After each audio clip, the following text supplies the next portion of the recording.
우리가 던져야 되는 질문이 하나 있는데요. 그 질문이 뭐냐면 우리가 왜 두 짐승 공부를 하고 있는가요? 그러면 우리가 이런 생각을 할 때가 많아요. 황 목사님, 이 두 짐승 공부, 이것은 우리의 매일매일 삶과 특별히 직접 관계가 없는 주제가 아닙니까? 라고 질문을 던질 수가 있어요. 그리고는 이런 질문을 하게 돼요. 목사님, 내 주변에, 내 눈에 지금 보이는 문제들이 많습니다. 내 가정을 들여다보면 문제가 많습니다. 자녀들 들여다봐도 그렇고, 이 나라를 들여다봐도 그렇고, 내가 경제적인 문제, 또 서로 인간관계 문제, 특히 자녀들 문제, 제 주변에 건강 문제도 있고 무슨 문제들이 많습니다. 조금 이 나라를 들여다보면 나라가 지금 엉망입니다. 그래서 광장에도 나가서 지금 피켓을 들고 열심히 뛰고 있지 않습니까?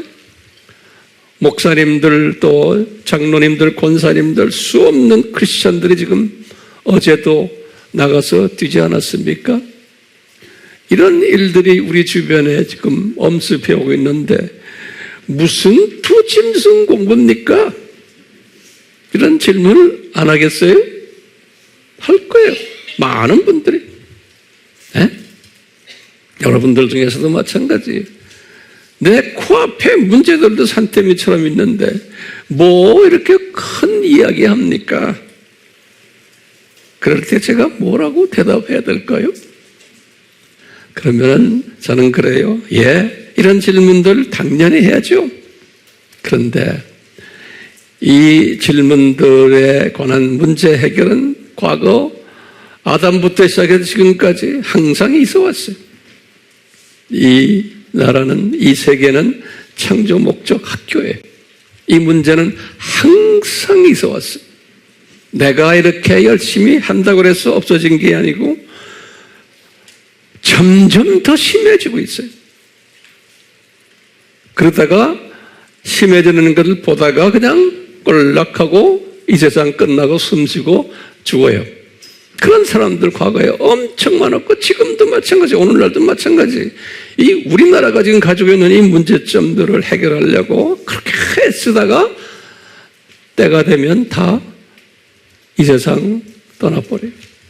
며칠 전에도 제 주변에 우리 친구들 중에서 이렇게 애국운동하는 분들 여럿 있어요. 그래서 여기저기 항상 그 메시지를 올려요. 알잖아요. 여러분들도 마찬가지죠. 여러분들 핸드폰에 그런 이야기들이 많이 오잖아요. 그렇게 열심히 뛰던 분들도 사회적으로도 잘 나가던 분들이었는데 얼마 전에도 또 세상 떠났대요. 여러분들도 떠나요. 그거 믿으세요? 안 떠날 사람 어디 있어요? 젊다고요? 까불지 마세요. 주님이 원하시면 아무데나 데려가요.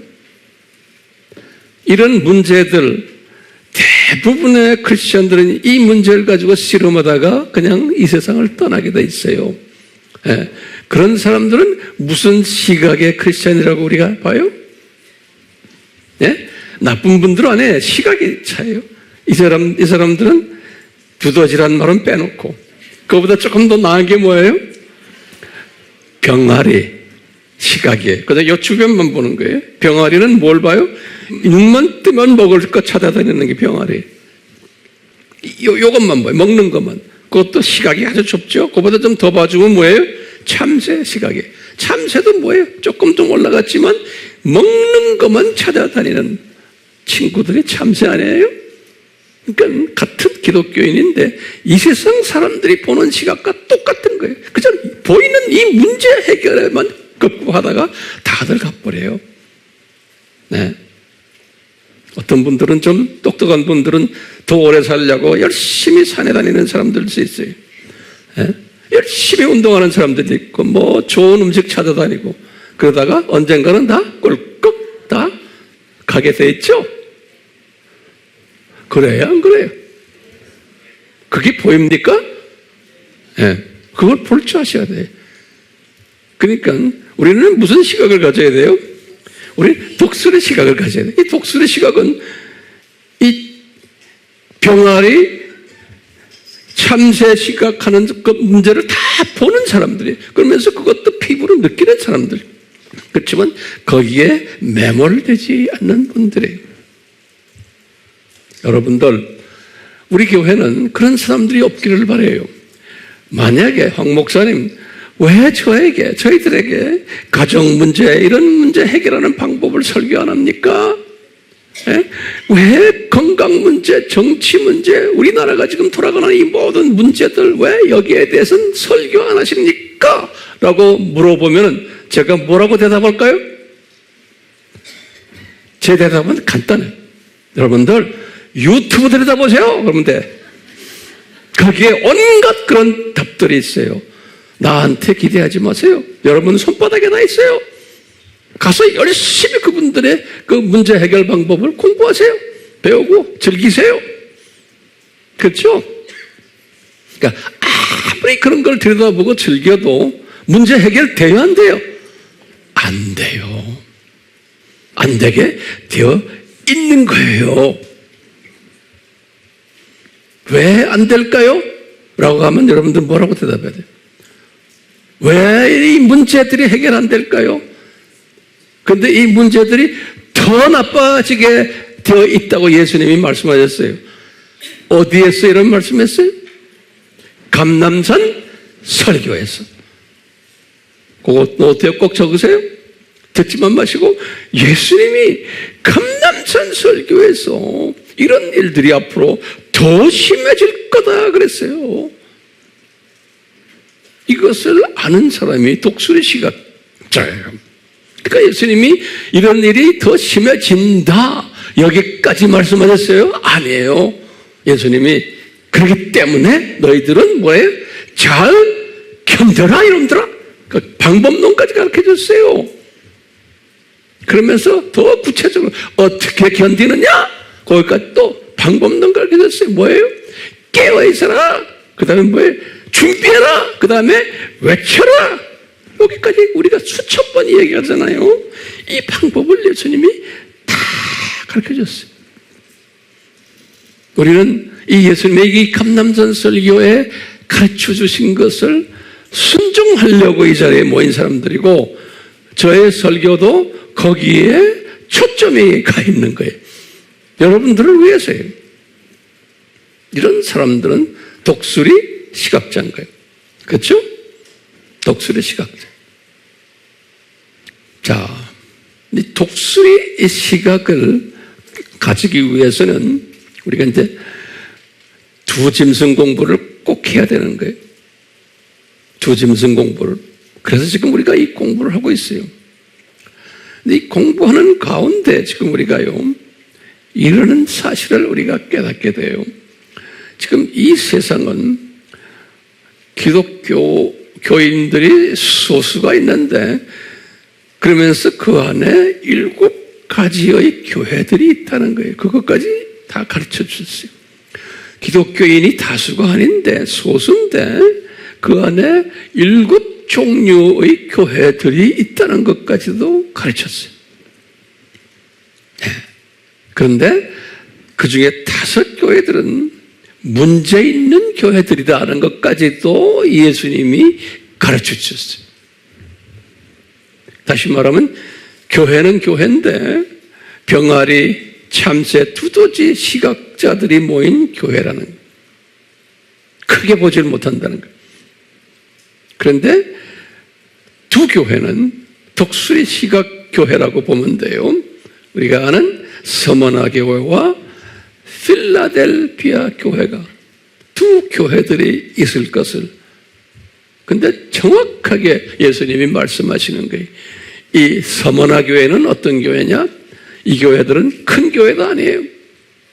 큰 교회도 아닌데 항상 환난 속에 있고 핍박 속에 있고 궁핍, 돈도 없고 고난과 시련 속에 있는 이런 교회라는 거예요.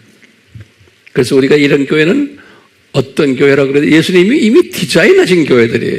이런 교회들은 지금 어디 있어요? 우리 한국에도 조그마한 시골 교회들이 있어요. 그렇지만 중동권에 있고 이슬람권에 있고 공산권에 있고 힌두권에 있고 불교권에도 있고 샤머니즘을 믿는 그러한 문화권에도 있고 심지어는 우리 이웃이 있는 신도교권에도 있는 거예요. 예수님의 디자인이에요. 예수님의 디자인이에요. 제가 항상 말하죠. 이건 누구 잘잘못이 아니에요. 예수님이 이런 서머나 교회 스타일이 있을 것을 다 이미 디자인하신 거예요. 네. 그러면서 필라델피아 교회를 거론하신 거예요. 이 교회가 뭐 하느냐?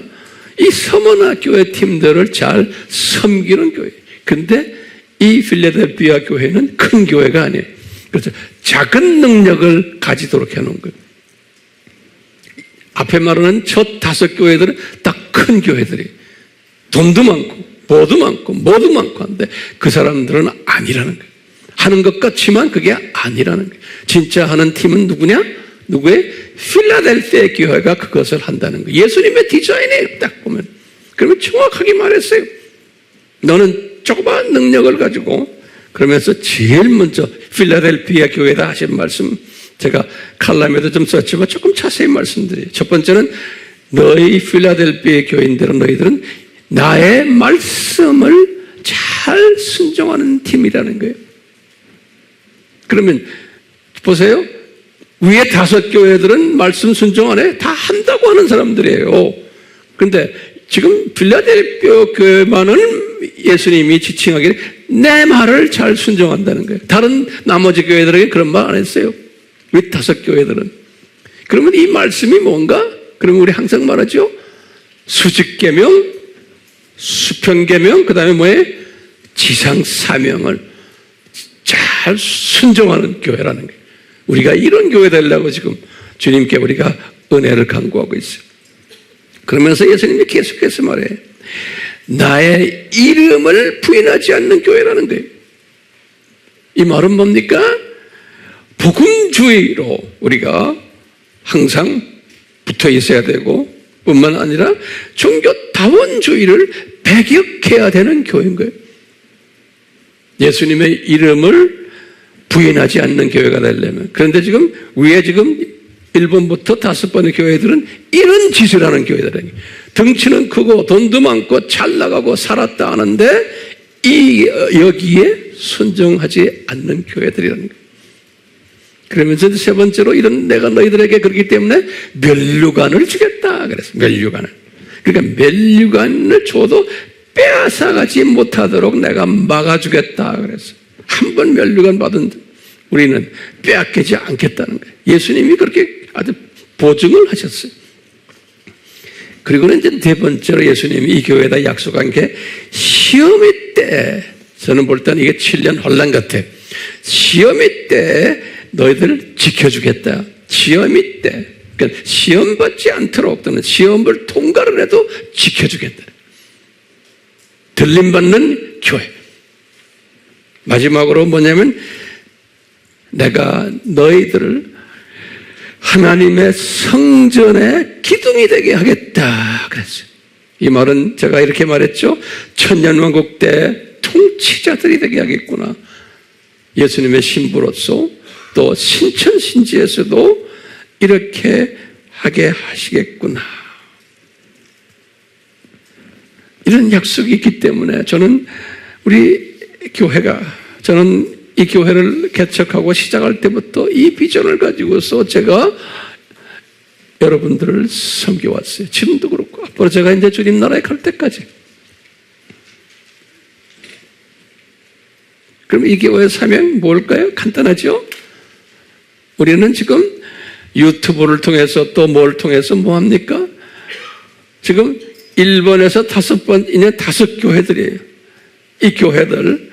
이 교회들 속에 숨겨져 있는 하나님의 예정된 자들을 우리가 섬기는 일을 하고 있어요.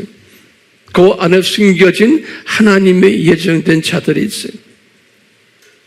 그래서 우리 주님이 우리의 이 메시지들을 주님이 사용하시는 거예요.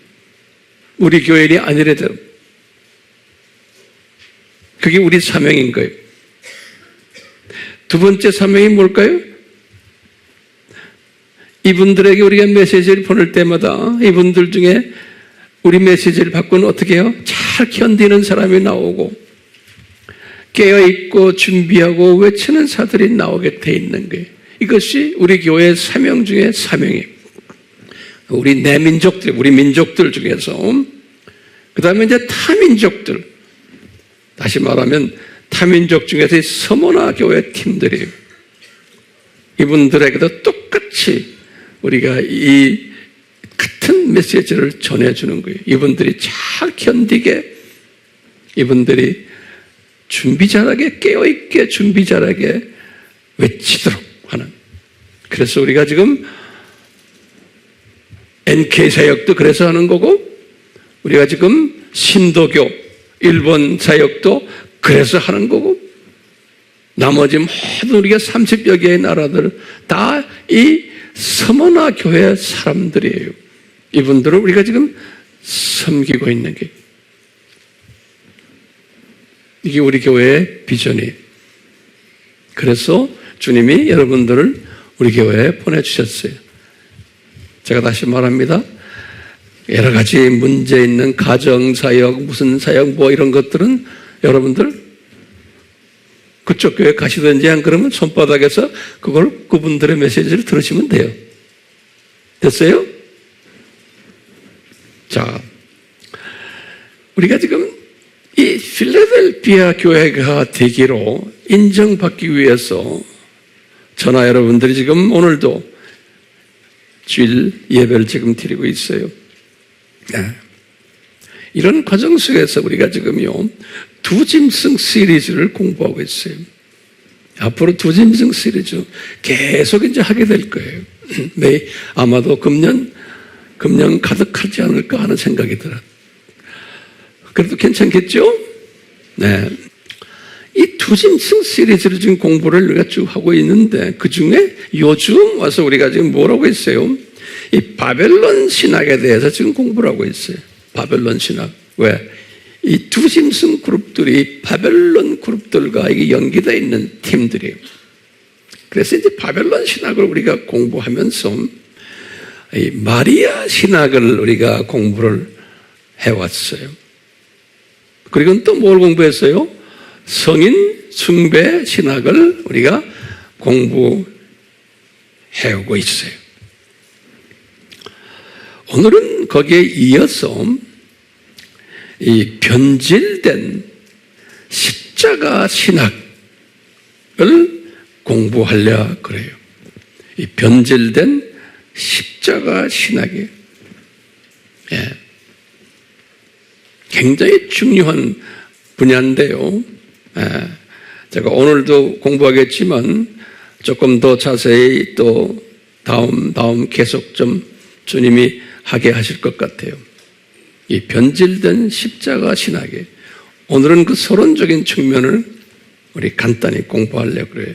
근데 간단히가 아닐 것 같아요. 예. 자, 그렇지만 잘 들어보세요. 이 십자가 신학이에요. 근데 이 변질시킨 십자가 신학이에요. 그러면요, 우리 한번 노트에 하나하나 우리 정리합시다. 이 변질된 신학, 이 십자가 신학이 언제 시작이 되었나? 라고 한번 질문을 던져봐요. 그러면 쟤는 이렇게 생각해. 이 노아의 홍수 때, 홍수 끝나고 우리 니무롯이 나타났잖아요. 그 다음에 세미라미스, 또 누굽니까? 담무지.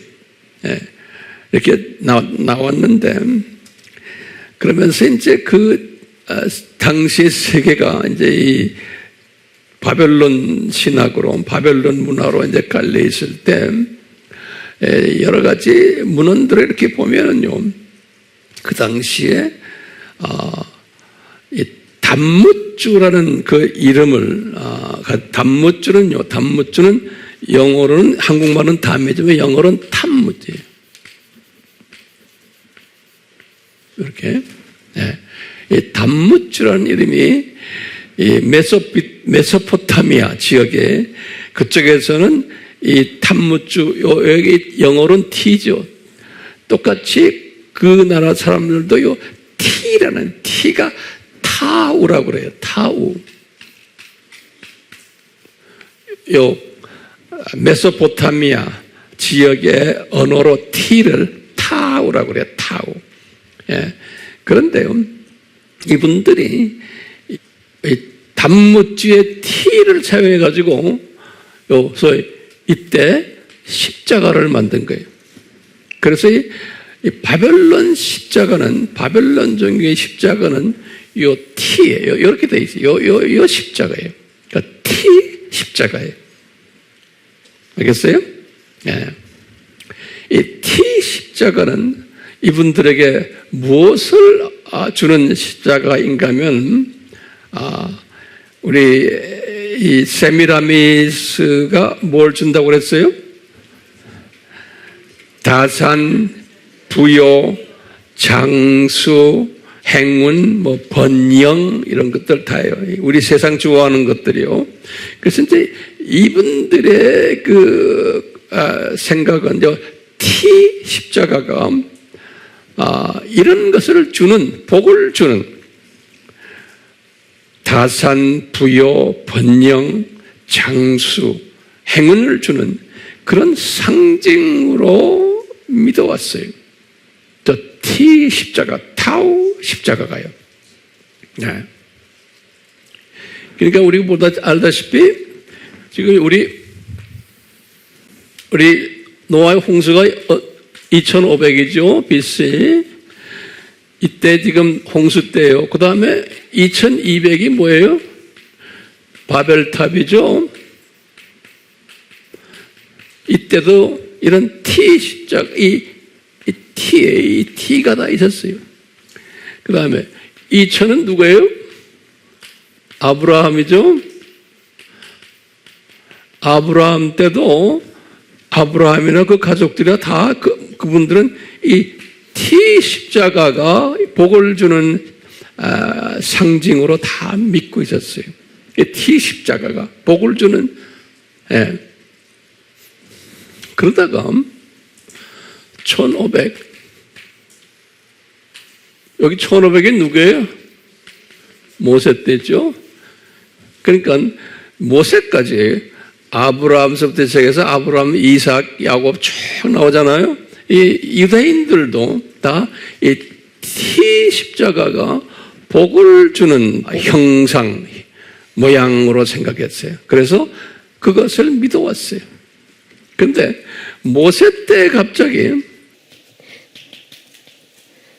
뭐라고 그러냐면 그 유명한 신명기 21장 23절에 갑자기 예수님께서 여호와께서 모세에게 하시는 말씀이, 모세야, 내가 새로운 법을 하나 줄게, 그러는 거예요. 그러면서 사람이 이제 저주를 받는 사람은 반드시 이 십자가 나무에 매달려 죽어야 된다는 거예요. 이 저주를 받는 사람은. 그러니까 여기서는 지금 그러니까 이 십자가가 저주의 사인이 된 거예요.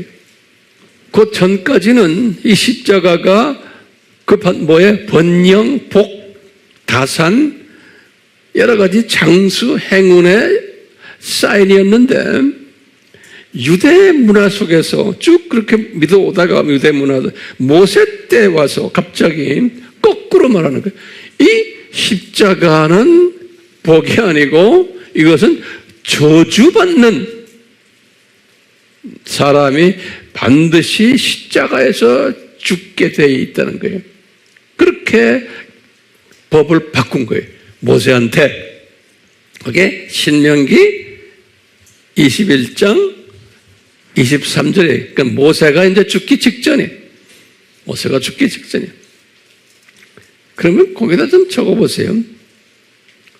당시에 이 저주를 받는 사람이 되기 위해서는 반드시 이 십자가에서 죽여야 되는데 그런 사람이 실제로 없었어요. 이때부터 시작을 해서 예수님 오실 때까지예요. 여기부터 지금 예수님이 주전 4년이고 예수님이 십자가에서 죽으신 것이 주후 30년이죠.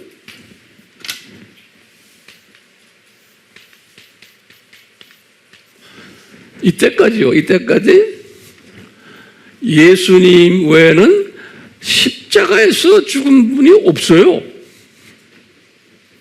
예수님 외에는 이렇게 법을 만들어 놨지만, 그러니까 지금 유대 문화 속에서요. 유대 문화 속에서 십자가에 죽는 분, 예수님 당시에 딱 강도 2분하고 지금 예수님하고 딱 3분만 지금 십자가에서 지금 죽는 장면이에요.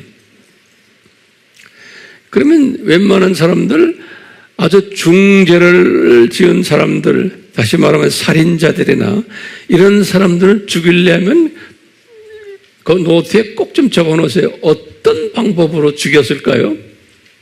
그러면 거기다 하나하나 보세요. 십자가 방법 외에 다른 방법들이 있었어요. 참수시키는 거예요. 목 잘라내는 거예요. 그렇게 해서 죽이기도 하고, 또는 돌로 쳐서 죽이기도 하고, 또는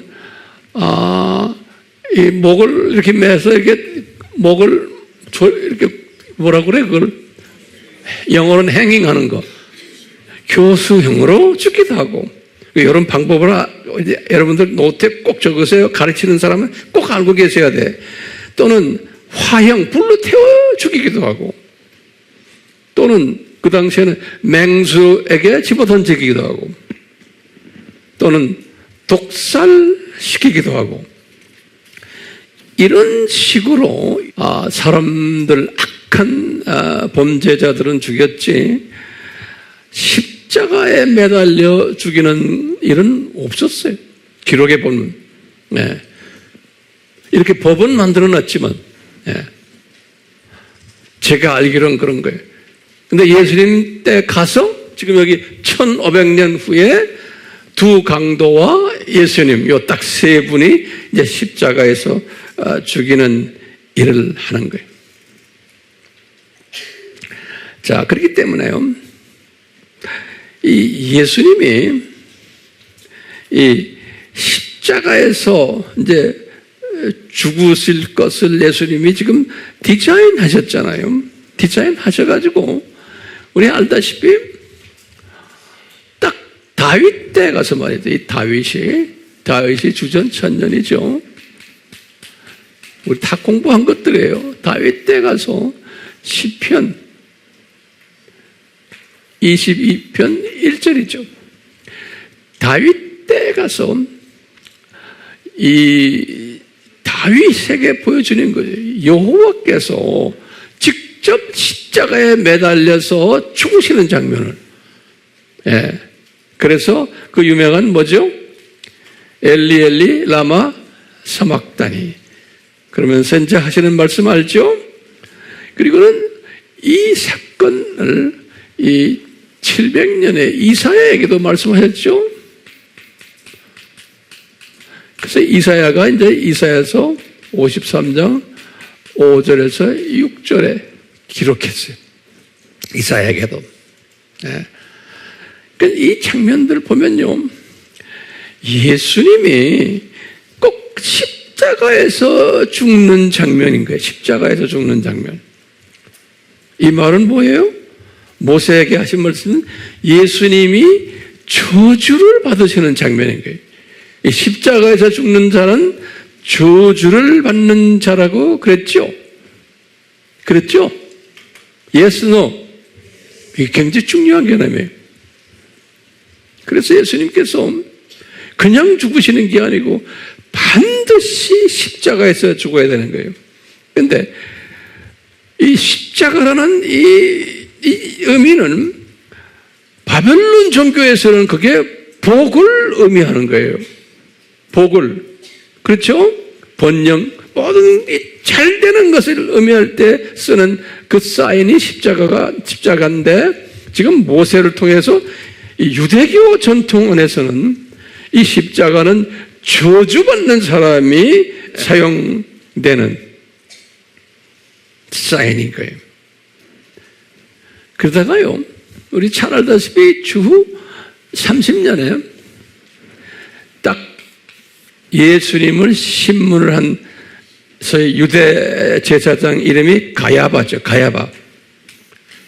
이 가야바가 자기 뜰에서 예수님을 신문을 하면서 가야바가 신문 끝난 다음에 하는 말이 있는 거예요. 마태복음 26장 66절에 마태복음 26장 몇 절에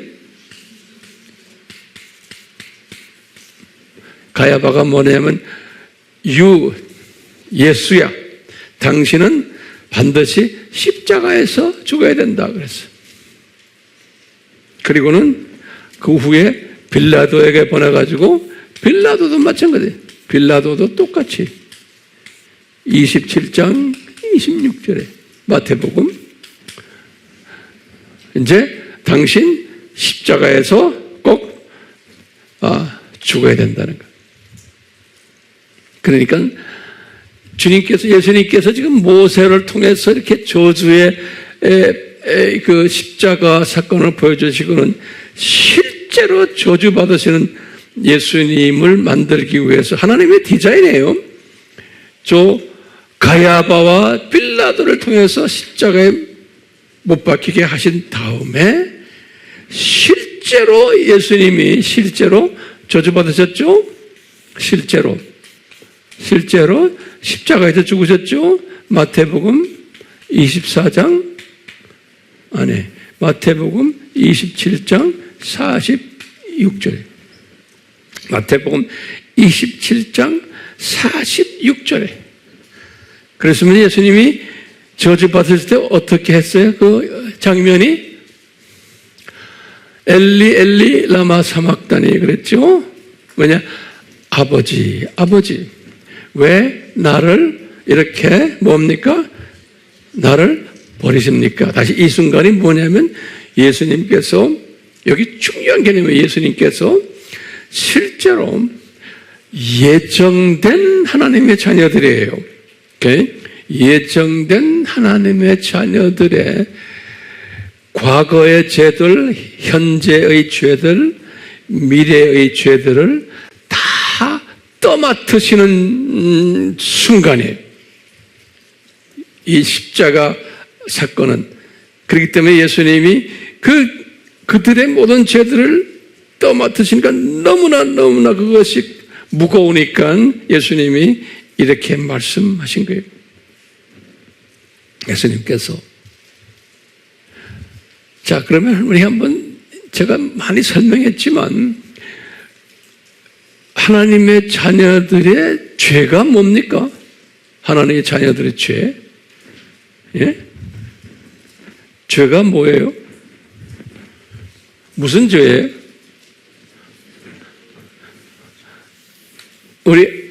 항상 우리 공부하지만 죄가 육, 혼, 영의 죄지요. 육, 혼, 영의 죄인 거예요. 이 세 부분이 뭡니까? 본래 처음 복을 받았을 때는 어떻게 했어요? 처음 복 받았을 때는 타락 전에는 육이 무슨 육이에요? 그 노트에 저기서 공부 많이 한 거예요. 내가 간단하게 말씀. 육은 뭐예요? 죽지 않는, 썩지 않는 육이에요. 이거 썩지 않는 육이에요. 영원한 육이에요. 처음에 아담이 받은 복은, 혼은 뭐예요? 하나님의 형상을 닮은, 다시 말하면 이게 하나님의 성품을 닮은 그 복이에요. 그 다음에 영은 하나님의 입김이 들어가서 하나님의 호흡이 들어가서 창세기 2장 7절에 이분 완전히 하나님의 자녀가 된 거예요. 하나님의 자녀. 하나님의 성품, 하나님의 자녀가 된 이 복이에요. 예. 근데 아담이 타락하면서 어떻게 됐어요? 타락하면서 저주를 받은 거예요. 저주. 어떤 저주? 육의 저주, 혼의 저주, 영의 저주예요. 어떤 저주? 육의 저주는 뭐예요? 우리가 지금 시간 속에 들어온 거예요. 시간 속에. 그래서 우리가 썩는 육이 된 거예요. 육이 썩는 거예요. 혼은 어떻게 돼요? 사탄의 성품인 거예요. 영은 어때요? 이게 하나님의 자녀권에서 이제 사탄의 자녀가 된 거예요. 이게 우리가 저주받은 거예요. 아담 타락 때문에. 근데 하나님의 예정된 자녀들이지만 우리가 예정된 자녀들이지만 이 저주 속에 있는 거예요.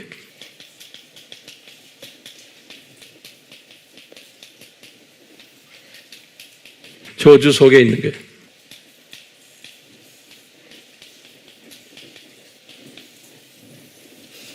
예정된 자녀들이지만. 그래서 이 저주를 없애려면 어떻게 해야 돼요? 예수님이 대신 저주를 지어주시는 거예요.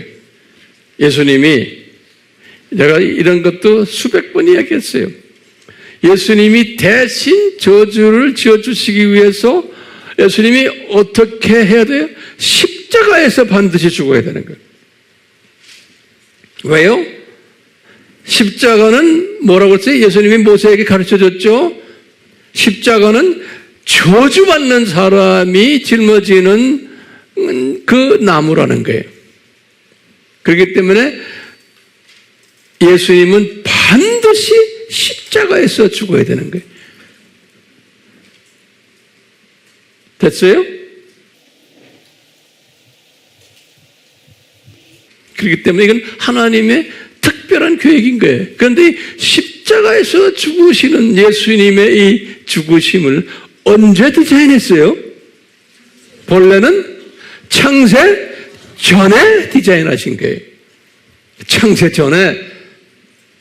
그러니까요, 예정된 하나님의 자녀들을 위해서, 이게 창조 목적 학교예요. 이분들이, 하나님의 자녀들이 본래 처음에 만들어질 때는, 아담을 만들 때는 복을 줘가지고 아담 타락 때문에 이 세상 속으로 7,000년 이 세상에 들어와가지고 7,000년 이 세상에 들어와가지고 다 하나님의 자녀지만, 예정된 자녀지만 저주 속에서 살고 있는 거예요. 모두가 저주 속에서 살고 있다는 것은 뭐예요? 육혼영 이 부분이 다 저주 속에 살고 있는데, 이 저주를 예정된 하나님의 자녀들을 위해서 예수님이 뒤집어 쓰시는 그 저주를 어디에서 뒤집어 쓰세요? 십자가에서. 왜? 뒤집어 쓰는 장소가 십자가라고 딱 가르쳐 주신 거예요. 네. 됐어요? 그러니까 이 십자가라는 의미는 무슨 의미예요? 아하, 하나님의 예정된 자들을 다시금 하나님의 자녀로 만들기 위한 하나의 특별한 장소구나. 그 장소가 십자가구나 라는 것을 우리가 깨닫게 되는 거예요. 근데 이것을 우리에게 예수님이 엄청난 대가를 지불하시고 우리에게 이 복을 다시 회복시킨 거예요. 100% 하나님이신 분이 100% 사람이 돼가지고 엄청난 어려움을 통해서, 엄청난 인격적인 모독, 어려움, 고통을 통해서 이것을 해내셨어요. 그냥 쉽게 한 게 아니에요. 예수님이 그만큼 우리에게 이 십자가의 그 선물은 엄청 비싼 선물이라는 것을 깨닫게 해주기 위해서. 그러니까 쉽게 우리가 하나님의 자녀로 된 것이 아니라는 거예요. 하나님의 입장에서는 엄청 대가를 지불하시고 본인의 자존심 다 지불하시고 우리에게 이 새 생명을 주셨다는 거예요. 그러니까 이 십자가, 이건 우리가 생각하면 기가 막힌 거예요. 자, 그 다음에 제가 이제 여러분들 거기다 제목을 붙이세요. 그렇기 때문에 우리가 십자가를 볼 때마다 우리는 어떻게 해야 돼요? 그냥 우리가 달고만 다니는 십자가 있잖아요. 여기저기 보여지잖아요. 이 십자가를 볼 때마다 우리는 이 예수님의 이 엄청난 디자인을 우리가 항상 묵상해야 돼요. 그냥 지나가면 안 돼요. 24시간 묵상해야 돼요. 저는 묵상해요. 묵상하다 하면서 주님 감사합니다. 이 못난 저희들을 들여다보면 할렐루야 할렐루야 하다가도 또 조금 기분 나쁘면 또 그냥 악을 쓰고 딴 사람 되는 사람들 우리 다 해, 우리 다. 좋은 사람이었다가 조금 기분 나쁘고 자기 자존심 건드려 놓으면 그냥 완전히 마귀 새끼 돼버려요. 그게 크리스찬들이에요. 하나님의 자녀들이에요, 모두. 그게 옆 사람 보세요. 다 똑같아요. 다 착한 사람처럼 보이죠? 자기 자존심 조금만 건드려나 봐요. 지랄해요, 지랄. 그게 사람 새끼들이요. 미안해요, 사람 새끼라고. 그런 사람들을 위해서 예수님이 다 뒤집어 쓰신 거예요. 뒤집어 써서 하나님의 자녀가 됐는데도요. 지금 예수님의 이 십자가의 보혈의 이 가치를 모르니까 목에다가 십자가 달고 다니는데 말로는 십자가 하고 막 편성 부르는데 조금만 건드려나 보세요. 완전히 마귀 새끼 돼버려요. 그게 사람이요. 그러니까 그런 사람을 우리가 안아줘야 되는 거예요. 저는 목회자로서 그런 사람을 안아줘야 되는 책임을 가진 사람이에요. 어떤 사람은 나한테 잘해줘요. 목사님 나중에 기분 나쁘면 그냥 딴소리하고 돌아다니는 거 다 알아요. 알지만 그냥 다 안아주는 거예요. 그런 사람이라는 걸 여기 앉아있는 사람은 100명이면 100명 다가 그래. 200명이 다 그래요. 한 사람도 예외 없어요. 황 목사님 좋죠. 그런데 황 목사님 좀 기분 나쁘게 해봐요. 다들 지랄해요 모두. 미안해 이런 말 써서. 그게 사람 새끼들이요. 그러니까 여기에서 졸업한 사람은 그게 예수님의 신부감들이에요. 그런 사람도 우리 교회에 많은 거예요. 우리 교회에 많아요. 이러나 저러나 변함이 없는 사람들이 있어요. 감정의 변함이 없는 사람이 있어요. 나는 그런 사람들 보면서 이렇게 보면서 혼자서 제가 눈물을 흘려요. 주여 이런 소중한 아들 딸들을 저에게 붙여주셔서 고마워요. 난 내 눈에 그게 보여요. 그런데 그렇지 않은 사람이 있어요. 이 기상도라고 그러죠? 이 변하는 사람입니다. 불안해요. 그러니까 그런 사람들 보면 언제 또 변할까 하고 항상 좋게 해줘야 돼. 그러니까 항상 잘해줘야 돼요. 그렇죠? 그래야 성실 안 내죠. 우리가 이렇든 저렇든 예수님이 우리를 위해서 이미 이 복을 다 주신 거예요. 이 복을 어떻게 알아요? 우리는 지금 영적으로는 이미 하나님의 자녀 됐어요. 이것을 우리가 현실화된 복이라고 그래요. 이미 예수님을 믿는 그 순간에 영적으로 다 하나님의 자녀가 됐어요. 그런데 지연된 복들이 이 두 개라고 그랬죠? 아직도 우리가 하나님의 자녀지만 육으로 아직도 우리가 살고 있어요. 나이 먹고 병들고 하면 아직도 우리가 혼적으로도 보면 아직도 우리가 사탄의 성품들로 꽉 차 있어요. 그렇기 때문에 이건 지연된 복이라고 그러죠. 그렇지만 우리가 숨을 딱 거두는 순간에 이 세 복들을 그냥 다시 우리가 가지게 되는 거예요. 숨 거두는 순간에. 그러니까 우리는 예수님의 십자가 저주 사건 때문에 이 육혼영의 복을 이미 거머잡은 사람들인 거예요. 우리는 거머잡은 사람들인 거예요. 그럼 저쪽 나라에 가서 어떻게 계층이 결정될까? 제가 볼 때는 이 혼이 인격이 얼마나 성화됐는가? 거기에 따라서 나의 그 위치가 하늘나라에서 결정되지 않을까? 그렇게 생각이 돼요. 자, 다시 한번 봐요. 우리가 십자가를 딱 볼 때마다 이제 보세요. 우리가 무슨 생각을 해야 돼요? 그러면 저 십자가가 나에게 육헌영의 복을 나에게 주셨구나. 이걸 항상 묵상하는 게. 그러면서 내가 아직도 육은 아직도 지금 이 세상에 있고 혼도 아직도 사탄의 성품점이 있지만 그래도 주님이 나에게 이 복을 회복시켜 주셨구나. 내가 이제 이 세상 끝날 때 100% 회복받는구나. 이걸 항상 묵상하는 거예요. 이 묵상하다 보면 예수님께 감사가 안 나올 수가 없는 거예요. 우리가 지금 예수님께 감사하는 것은 이런 고차원적에서 감사하는 거죠. 예수님 나에게 내가 기도했더니 돈 10,000원 예수님이 누굴 통해 나에게 줬다. 그래서 감사하다. 이런 식 감사는 그건 감사지만 이런 식 감사가 아니에요. 오케이? 그러면서 감사하다 보면 뭐가 나오냐면요. 따라 나오는 게 있어. 이 예수님을 내가 경외하게 돼요. Fear of the Lord. 예수님을 경외하게 돼요. 이분이 대단한 분이시구나. 나의 모든 이 생사하복을 한 손에 쥐고 계신 분이구나. 경외하는 거예요. 근데 예수님을 경외하는 사람은 솔로몬이 그랬죠. 잠언 1장 7절에 이런 사람은 참 지식이 있는 자다 그랬어요.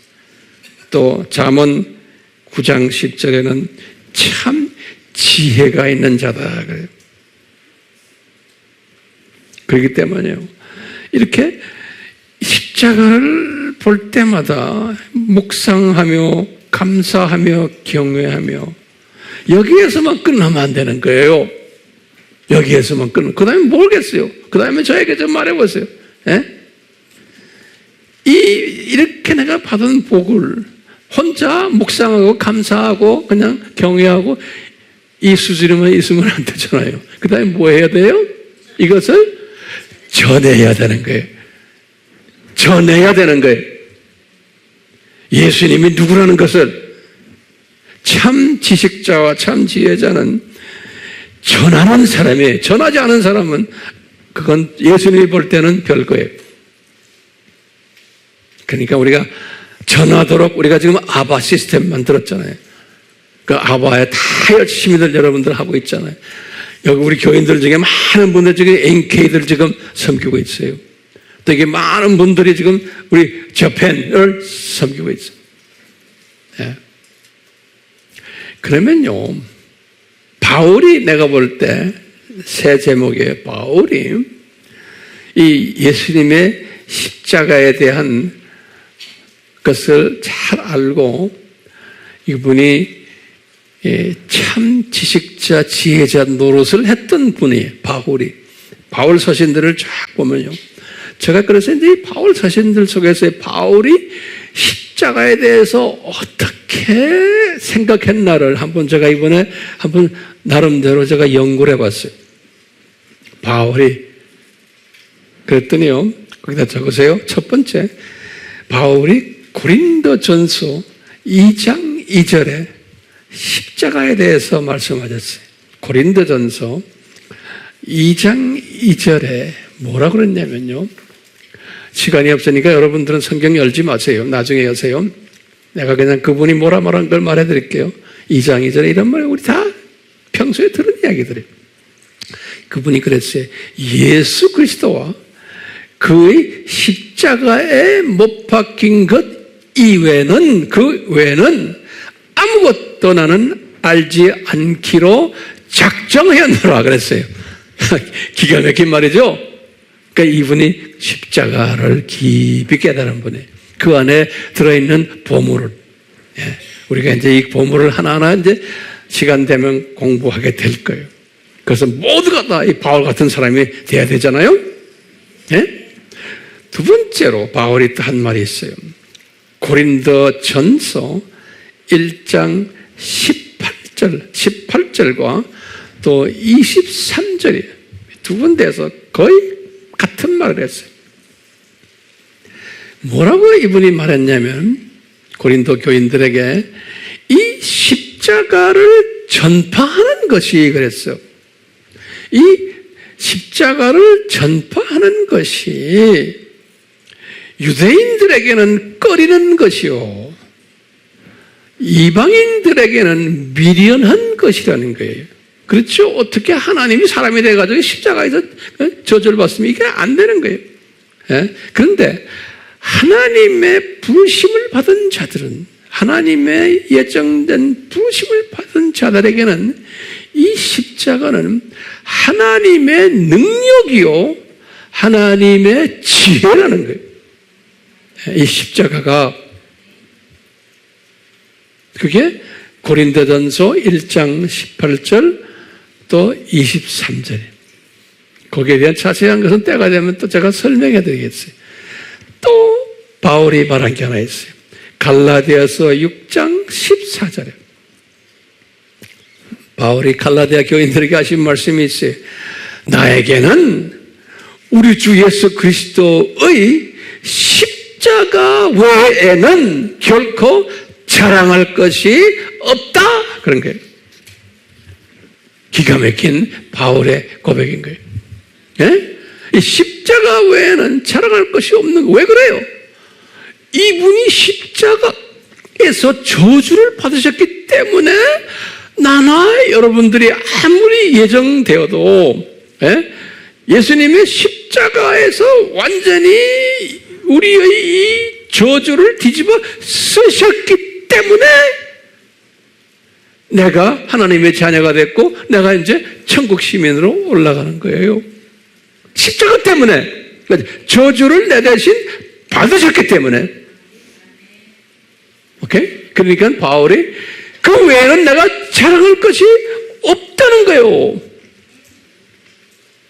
맞는 말이죠? 그런데 우리는 이 부분이 너무나 약하죠? 그런데요, 바울이 이런 십자가 신학을 가지고 계셨는데 한편으로 이 교회 안을 들여다보니까 또 이 로마권의 모든 쪽을 들여다보니까 이분이 그러는 게 여러 가지 실망되는 것이 많다는 거예요. 특히 교회 안에 이미 바울은 바울을 통해서 복음을 받아서 교회들이 많이 개척됐잖아요. 또 12 제자들을 통해서 또 많이도 교회가 개척되고, 그러니까 크리스찬 숫자가 꽤 있었던 때예요. 그럴 때 바울이 그러는 거예요.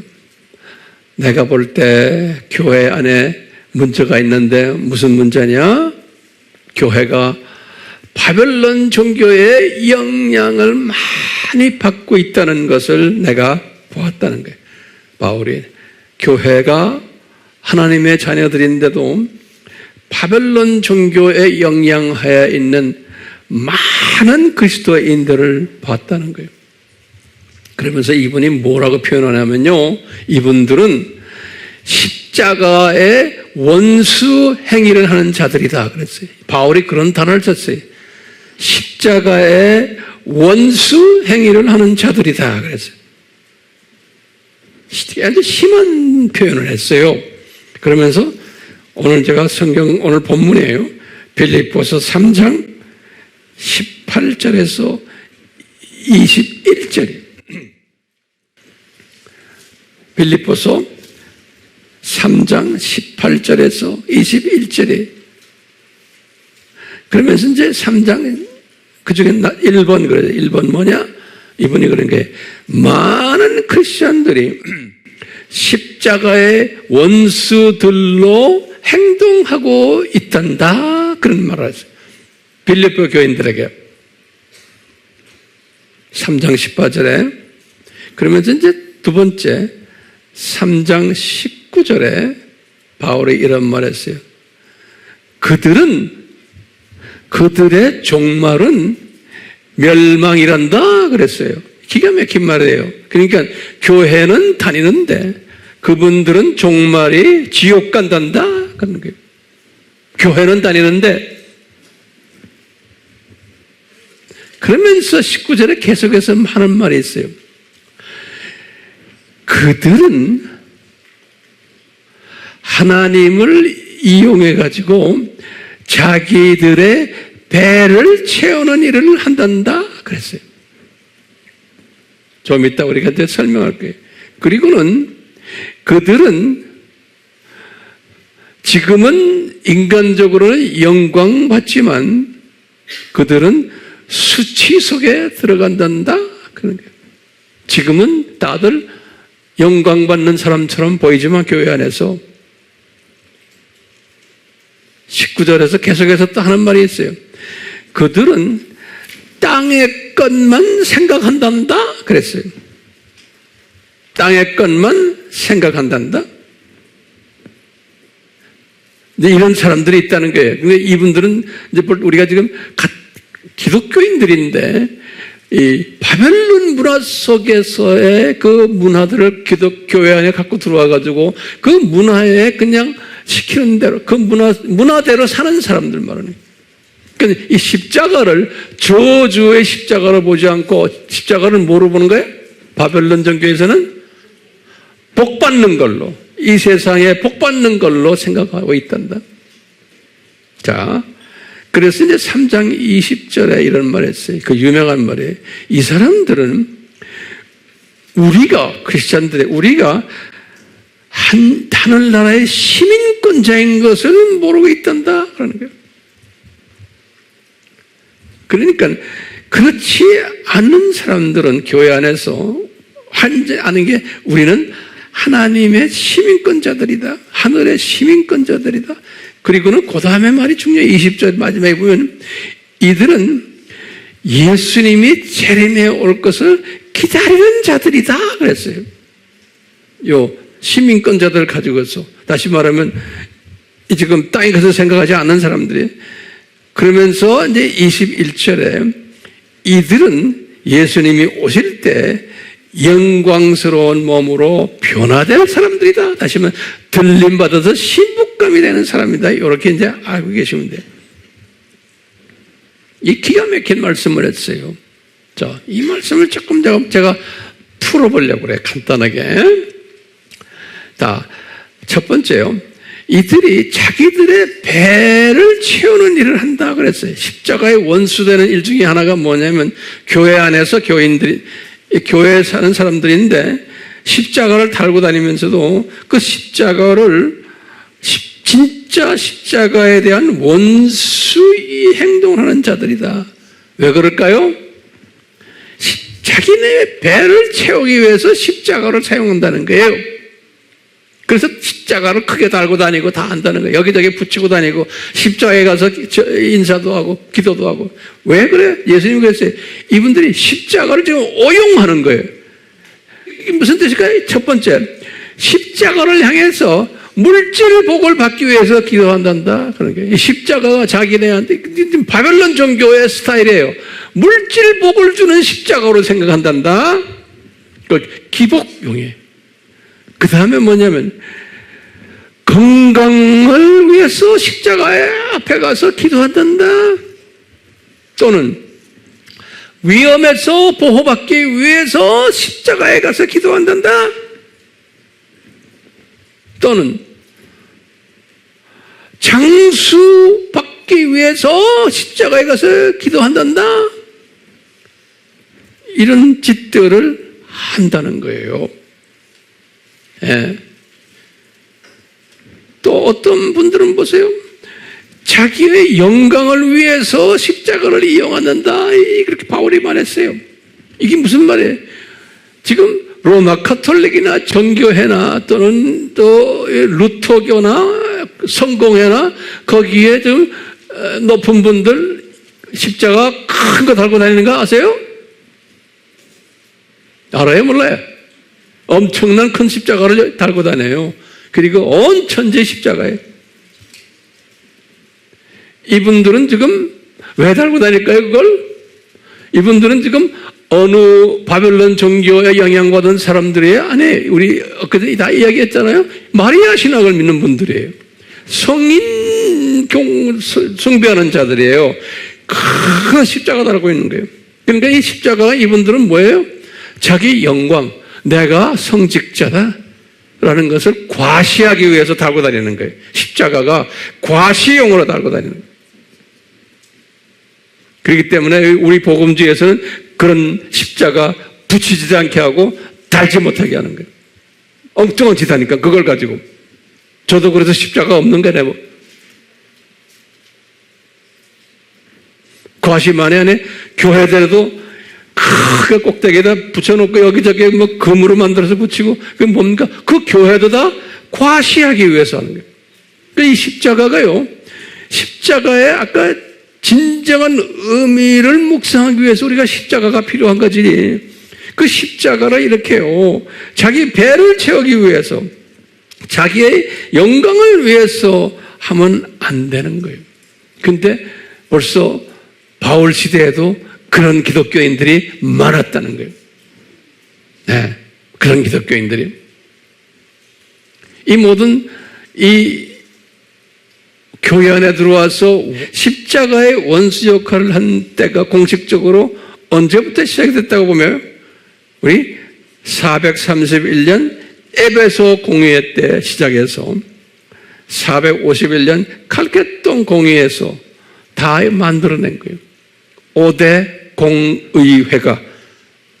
공의회가 로마 가톨릭, 그리스 정교회, 시리아 정교회, 예루살렘, 애굽 koptic 정교회 이런 팀들이 이렇게 만들어 놓은 거예요.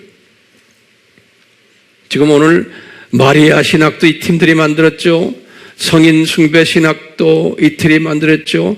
변질된 십자가 신학도 지금 이들이 만드는 거예요. 변질된 십자가 신학도. 그런데 지금 바울이 오늘 본문에 보니까 분명히 이 변질된 십자가 신학이 뭐냐? 지금 말하고 있죠? 자기들의 배를 채우기 위해서, 그 다음에 자기들의 영광을 위해서 요 십자가를 그렇게 사용한다는 거예요. 과거 2000년 동안 지금까지도 지금 이렇게 사용하고 있어요. 특히 이 자기 위험을 보호하기 위해서 이 팀들이 십자가를 어떻게 하는지 아세요?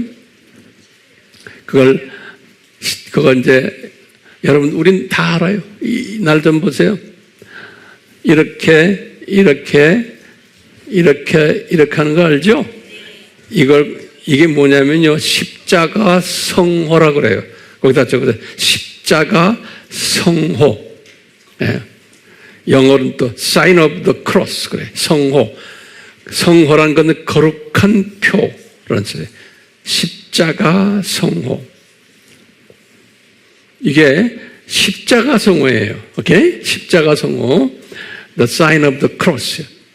이 십자가 성호는 거기다 좀 제목을 십자가 성호 이렇게 써놓군요. 첫 번째, 십자가 성호는 누가 사용하는가?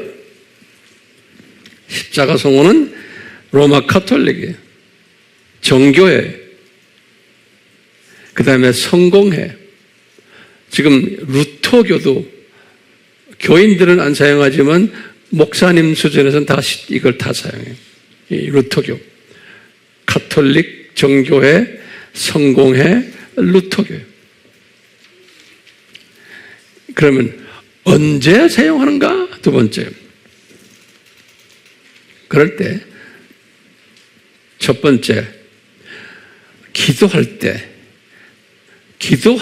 모든 기도할 때와 그 다음에 예배 드릴 때 시작할 때 먼저 그걸 거요.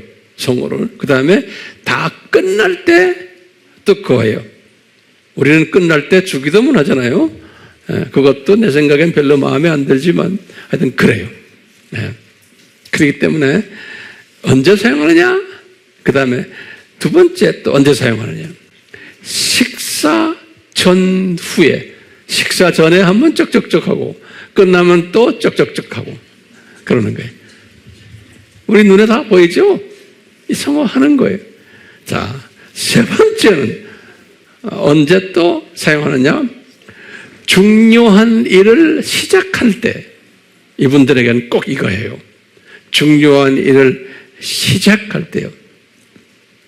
왜냐하면 이것이 꼭 성공적으로 돼야 되기 때문에 그런 거예요. 그 다음에 네 번째는 언제 시작하느냐?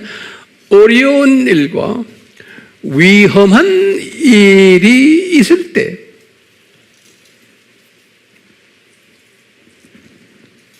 어려운 일과 위험한 일이 있을 때 꼭 이 성호를 거요. 자, 그러면 이제 세 번째는 그럼 무슨 목적으로 이걸 하는가? 무슨 목적으로 이 성호를 걷는가? 라면 첫 번째, 악을 쫓아내기 위해서 그러는 거예요. 악을 쫓아내기 위해서. 두 번째는 이 악을 멀리하기 위해서 그러는 거예요. 여러분들 축구 시합을 할 때나 뭐 운동할 때 남미 사람들 어디 사람들 이거 하면서 하는 거 보이죠? 예? 멤버 체인지 할 때 딱 끝나고 나와가고 또 이거 하고 또 들어가고 나갈 때도 이거 하고 다 하죠? 그냥 막 이거 하죠 그냥. 그게 몸에 배 있는 거예요. 모두. 왜요? 나 볼 잘 차게 도와주세요 이거예요. 그리고 잘 차게 해주시니 감사합니다 하고 나와서 이것도 하는 거예요. 안 하면 죽는 줄 알아요. 자, 이것이 어떤 방법으로 하는가에 제일 보세요. 어떤 방법으로 하는가. 그 다음에 방법론을 가르쳐 줄게요.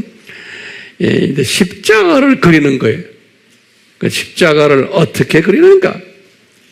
항상 먼저 오른손 가지고 해요. 오른손 가지고 이마를 딱 갖다 대요. 이 이마를 이분들은 성부 하나님으로 생각해요. 이마를. 됐어요? 그리고는 성부 하나님께 먼저 내 오른손 갖다 댔다가 왜 오른손 왼손이 아닌가? 그 다 이유가 있어요. 왜냐하면 우리 마태복음 25장에 보면은 25장 33절에 보면 칭찬받는 양이 오른편에 있었어요. 그 다음에 욕먹는 염소가 왼편에 있었어요. 그래서 양, 염소 비유 알죠?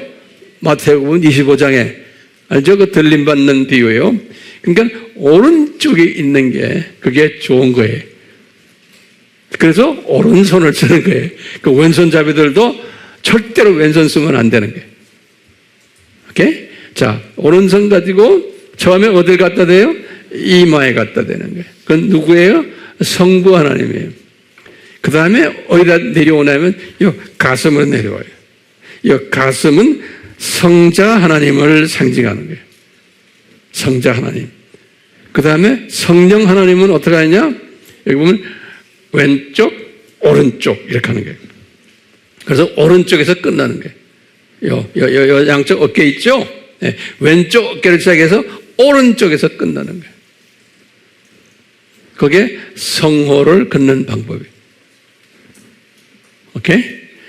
이 성호를 가톨릭 사람들은 다 걷죠? 얼마나 편해요? 그렇지만 그게 몸에 배뿌린 거예요. 왜냐? 악을 쫓아내고 악을 멀리 한다는 개념이에요. 그리고 도움 받는다는 개념이 있고 여러 가지 개념들이 있는 거예요. 자, 이것을 칼케톤 공의회 때 만들었다 그래요. 칼케톤이 451년이죠? 예, 이렇게 돼 있어요.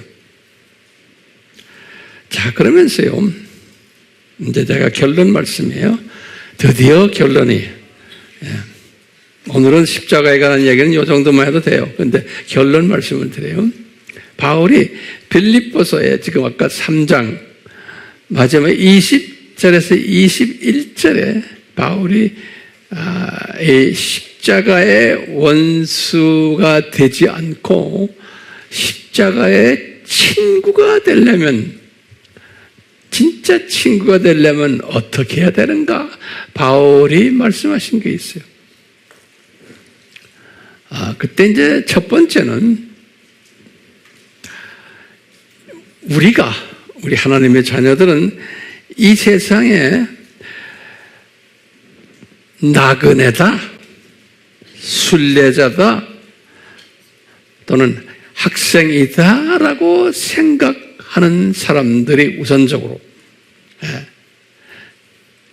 히브리서 11장 13절, 베드로 전서 2장 11절과 연계되어 있어요. 두 번째는 우리는 이 세상에 속한 자가 아니다라고 생각하는 사람이 십자가의 친구들이, 요한복음 15장 19절 또 17장 14절에, 그리고는 세 번째로 바울이 그래요.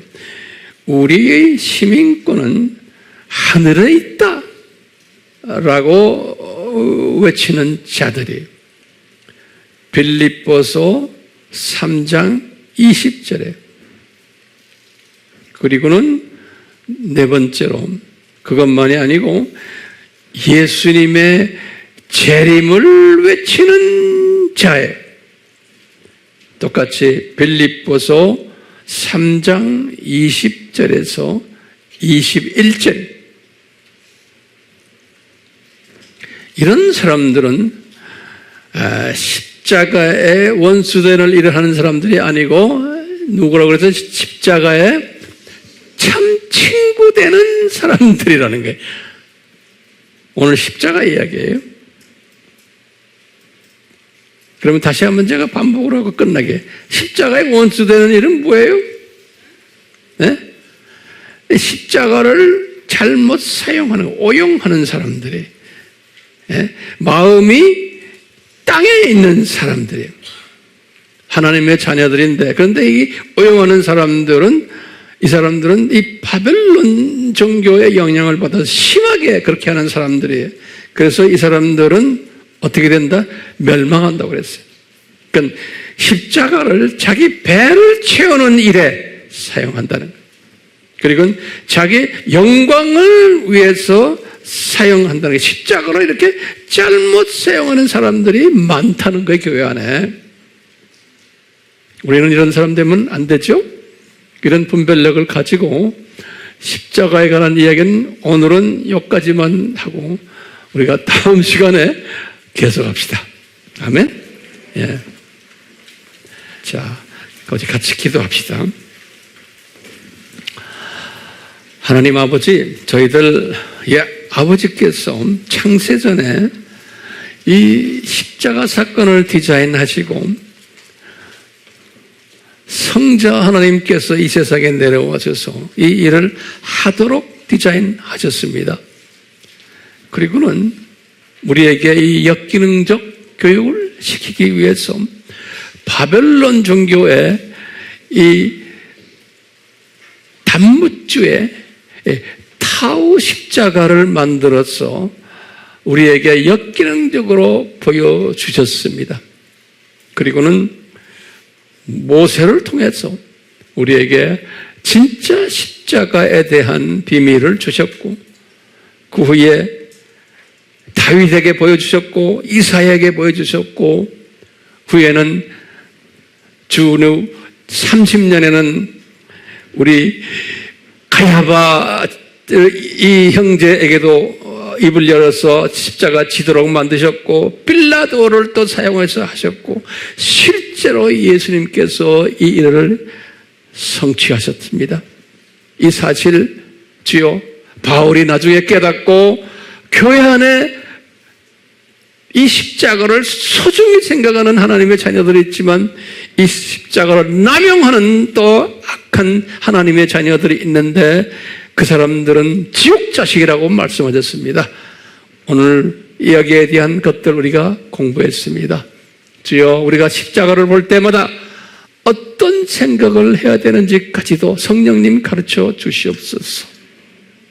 그래서 우리는 이 세상에 속한 모든 욕심들 다 헛된 줄 알고 버리게 하시고 십자가만 바라보게 하시고 우리의 단단하고 교만한 마음 없애주시고 우리가 면류관을 쓰는 자들 되기 위해서 주님이 직접 면류관을 쓰시고 가시 면류관을 쓰셨던 일들, 오 주여, 오늘 우리가 여기에 관계되는 찬송을 부를 터인데 주여 성령님이 찬송을 부를 때 우리에게 강하게 역사하시고 기름 부어 주시옵소서. 이 모든 간구를 예수님의 이름으로 기도드리옵나이다. 아멘.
가슴에 얹으시고 손을 가슴에 얹으시고 고혈의 공로의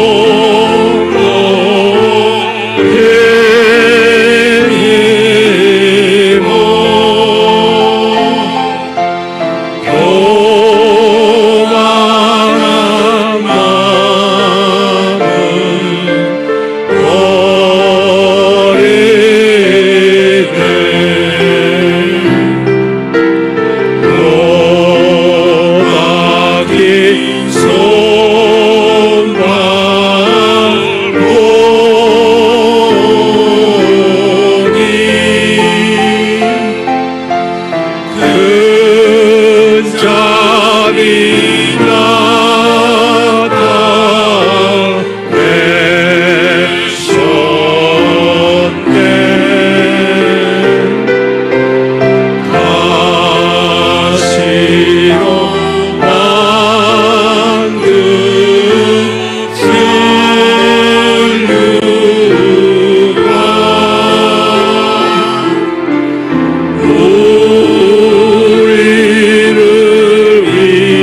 예수님, 우리가 지금 이 십자가를 묵상하면서 또 지금 십자가를 외치고 있습니다.